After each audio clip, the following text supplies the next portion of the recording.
Nakaharap sa patong-patong na reklamo ang isang dayuhang vlogger. Kasunod ng umunoy mga panggugulo niya at pambabastos pa sa ilang Pinoy for the content. Nakatutok si Chino Gaston. I have a question for you.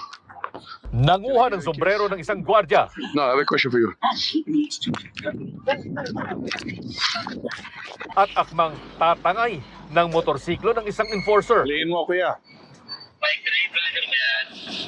Lihin mo. Lihin mo yan. Ilan lang yan sa mga sunod-sunod na panggugulo na binidyohan at in-upload pa ng isang dayuhan sa isang commercial at business district sa Taguig. For the content pala talaga ito at gawain na ng Russian vlogger na si Vitaly Dorovetsky. Sa shoot nga nito sa Boracay Island, pinagmumura pa niya ang ilang empleyado ng Sea Sports Facility nang payuhan siyang magsuot ng helmet. Joking. He's not joking. He's the I was joking about the Inaresto na ang Russian vlogger. Bunsod ng reklamo ng isang gwardyang pinagkatuwaan niya sa Taguig.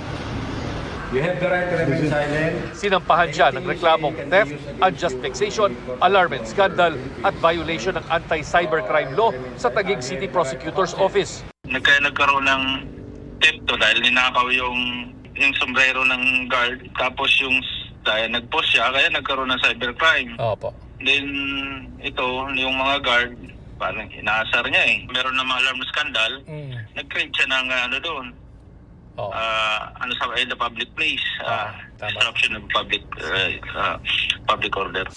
Pero hanggang nang arestuhin ay tila walang ipinapakitang pagsisisi ang vlogger ayon sa Bureau of Immigration. Nang ilipat siya sa kanilang detention facility ay umaakto pa itong manghalik sa direksyon ng kamera at panay ang ngiti. Anything you say can be used against you. Bagamat haharap din sa deportation proceedings, hindi muna siya pauuwiin hanggang nadedesisyonan ang reklamong isinampa laban sa kanya o kung aabot ito sa kaso.